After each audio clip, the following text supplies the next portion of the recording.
As a child watching it, I was put off by some of the low production values. When the sets wobbled, it meant that the world wasn't real.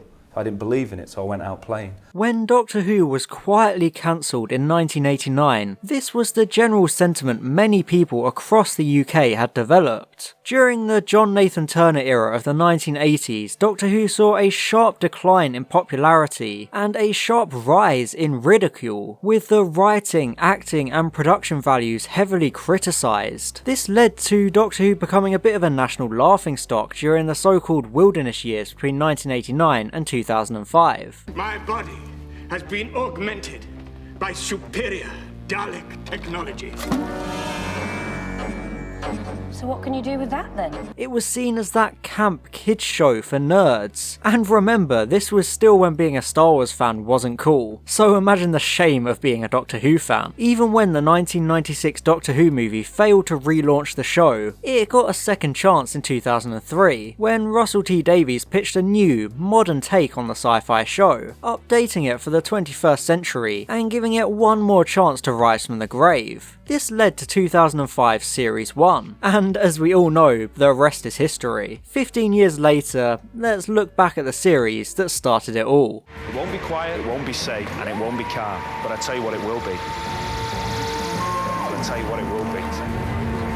A trip of a lifetime. Series 1 was the big relaunch of Doctor Who after 16 years of the show being off air, and it's such a great first introduction to Doctor Who, along with reintroducing it to the fans who had watched it during its original run. It's a concise package of everything that defines the show. You get space, history, terrifying monsters, not so terrifying monsters, companions, drama, and it's all capped off by regeneration. It's like the series distilled everything good about Doctor Who and bundled it together in 13 brilliant episodes that form a clear journey and are easy to revisit. It manages to perfectly update the show for modern audiences without alienating those past fans by changing it too much. I think the main reason it managed to do this was because all the Series 1 writers were fans of classic Who. Russell T Davies, Stephen Moffat, Mark Gatiss, Paul Cornell and Robert Shearman had all been fans of the original run of Doctor Who, and they had all even written stuff for Doctor Who during the wilderness years of the 1990s. Being fans themselves, they were all involved with the fanbase and in tune with it. They were more than familiar with the source material, so they knew exactly what pitfalls to avoid with the modern take on the show. The whole of Series 1 addresses long-standing criticisms fans had about classic Who. The companion was no longer some hapless eye candy who constantly gets kidnapped and spends half their screen time screaming for help. Instead, we got a modern, independent, working-class companion who saves the Doctor more than he saves her. Cliffhangers were no longer shoehorned in because the episode was too long, and we also get visual effects that can actually support what the writers have in mind. There are all sorts of little tweaks that make Series 1 a clear upgrade from classic Who. It's basically a soft reboot because it never explicitly states that Doctor Who existed before 2005. It doesn't contradict anything from classic Who, and there are even some nice little references to Cybermen and UNIT, but it exists on its own, free of the heavy baggage of classic Who. It allows it to do so much more and tell different stories, experimenting and trying something new. Series 1 uses a more modern style of pacing compared to classic Who. Episodes during classic Who were typically 25-minute episodes making up a larger serial. This meant there were often slow moments of nothing really happening, padding out the time.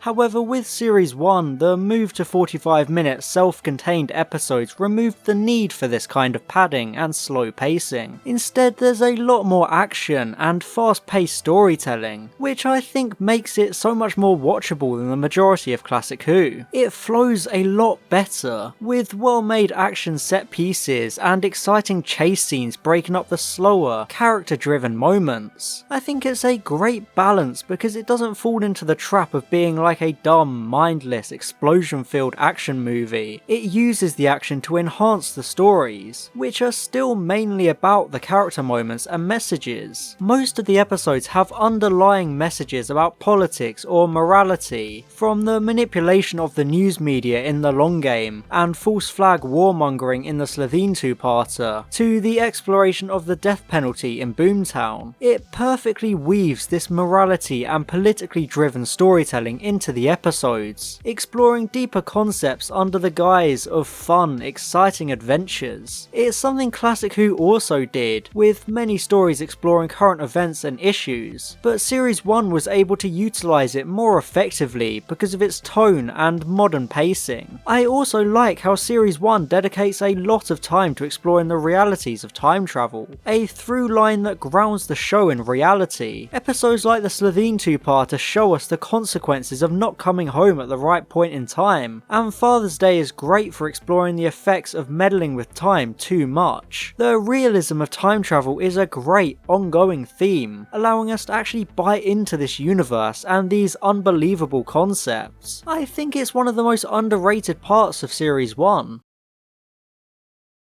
Series 1 is quite unique in that every single episode subtly sets up the last two stories of the series. For example, Rose introduces our four recurring characters, The End of the World establishes that the Doctor is the last of the Time Lords, and also that the future is running concurrently to the present day. The Unquiet Dead is the first time we expressly hear about Bad Wolf, and it also introduces the Rift, which appears in Boomtown, along with Margaret the Slitheen, who first appeared in the Slitheen two-parter. Dalek introduces the Daleks, names the Time War, and also sees the half-human, half-Dalek hybrid concept. The long game sets up the finale with Satellite 5, and Father's Day changes the past to make Rose be there for her dad as he dies, which convinces Jackie to help her in the parting of the ways. Lastly, the Empty Child two-part introduces Captain Jack, and Boomtown sets up the heart of the TARDIS along with the space surfboard. They're all linked together in small ways, building towards a crescendo in the finale. It's so great because it means none of the episodes are so-called filler. They all play a part in the wider story.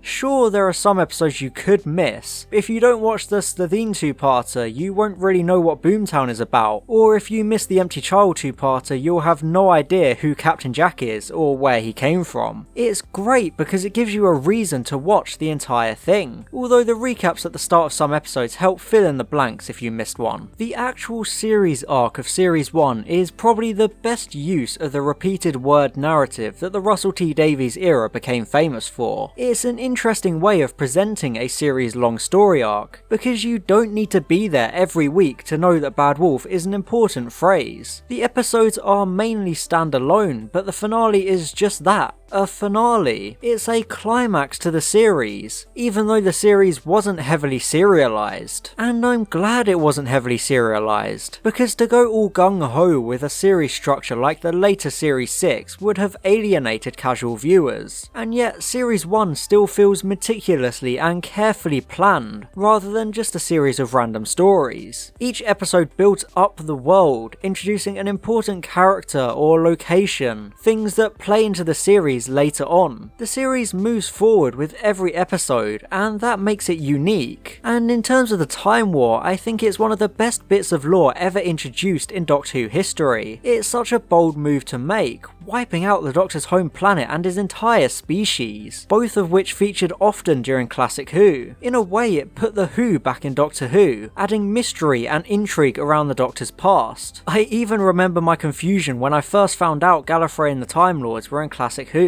I thought the Time War had always been part of the show. Introducing such a radical change could have ended in disaster, causing fans to riot, but the Time War was handled so well, a mystery unravelling throughout the series, with the Doctor deeply scarred by whatever happened, but he eventually redeems himself and gets better thanks to Rose and their adventures. Rose makes for a brilliant companion in Series 1. She's the perfect foil for Eccleston's 9th Doctor. Their chemistry is wonderful. You really wouldn't think it was one of Billie Piper's first proper acting roles. She really helps the Doctor grow as a person, facilitating his redemption for the Time War by giving him something to live for, something to lose. Rose represents newfound hope for the Doctor, which is an interesting direction for a companion to take, especially because it makes the companion more important to the overall narrative than the companions were in Classic Who. I really do like how they characterised Rose. She's highly flawed, often clashing with the Doctor, and she makes mistakes, but that's because she's a normal person. She's the perfect audience surrogate. It's interesting to see her become more used to travelling in the TARDIS after the extreme culture shock in the end of the world. Eventually she's so used to it that she can't bear to go back to her normal life anymore, and enjoys these wild, dangerous adventures.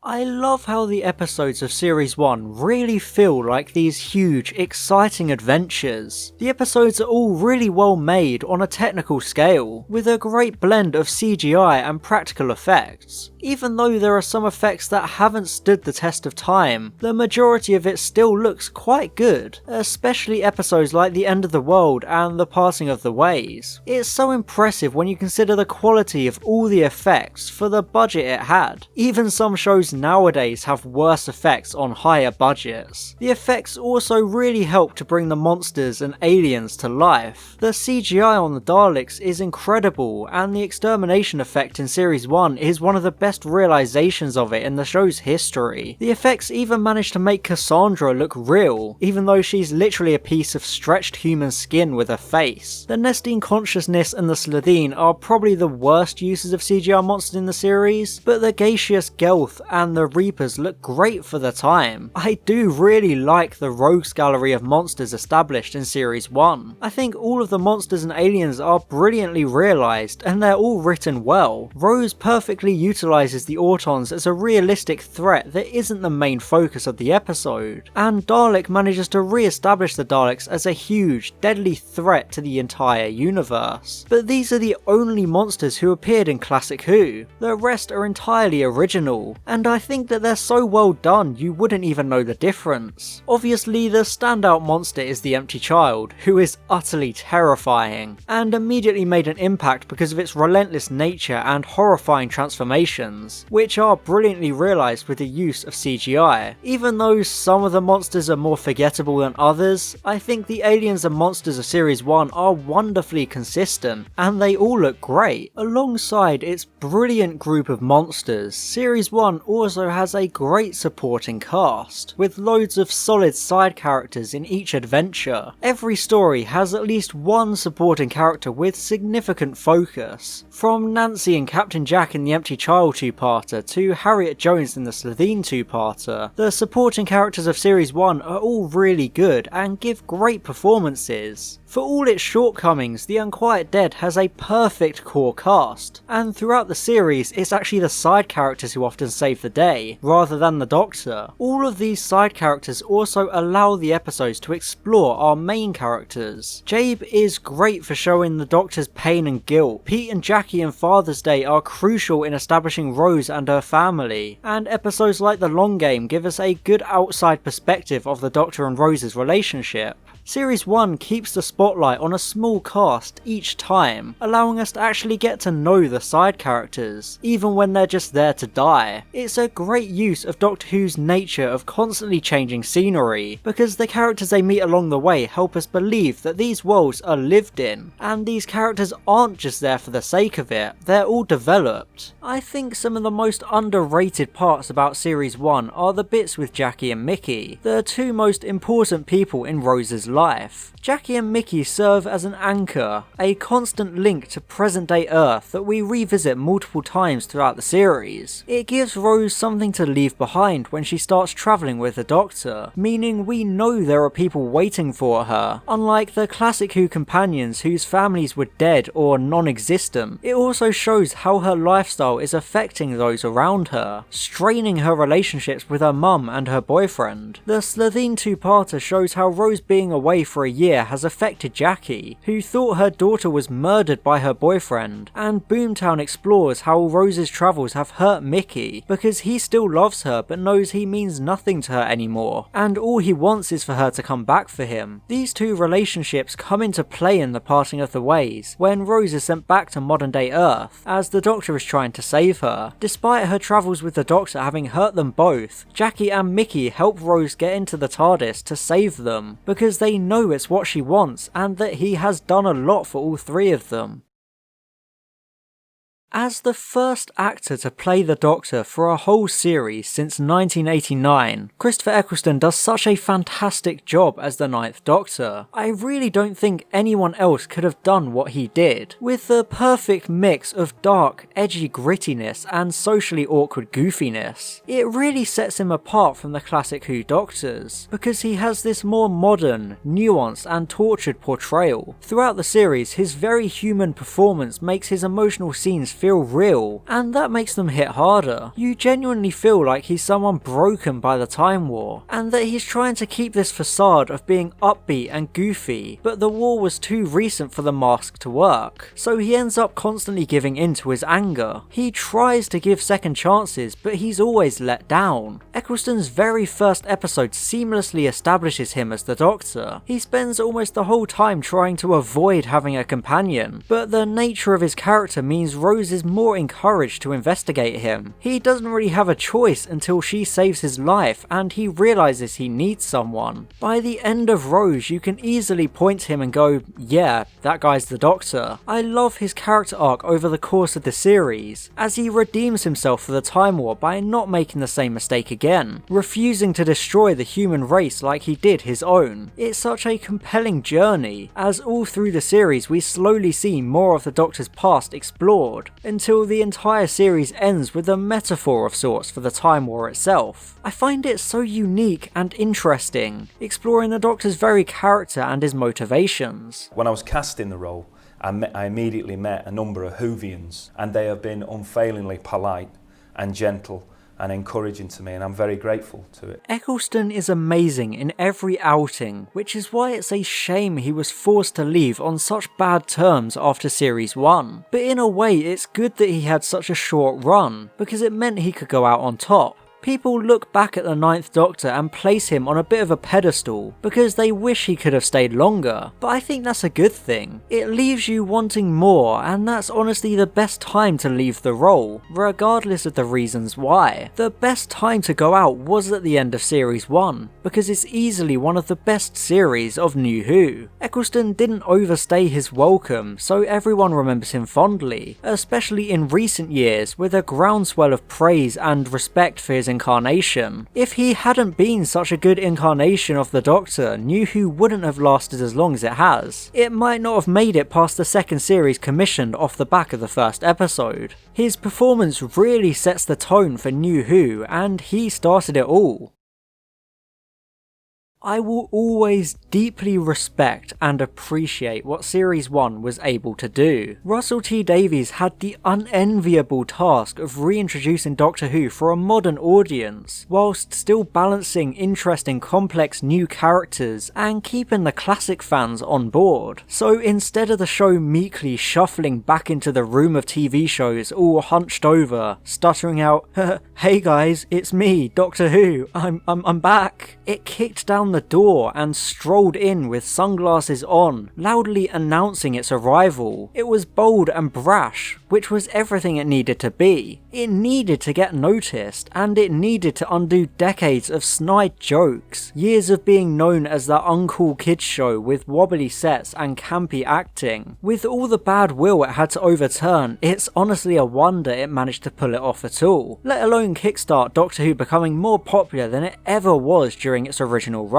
In fact, in 2016 it was revealed that Series 1 of New Who is the best-selling drama in the 40-year history of BBC Worldwide, which I find incredible. It's such a tight, entertaining series that ticks all of the right boxes and flows perfectly. For that reason, even though the majority of the episodes are ranked B, I'd give the series itself an A rank on the New Who series tier list. Series 1 has so much ambition. It proudly wears its campness and dated dated references on its sleeve because it has such a charm and levity to it that sets it apart from classic Who. Sure, it has some teething problems, but all in all, it's one of the best series in all of New Who. It truly is the trip of a lifetime.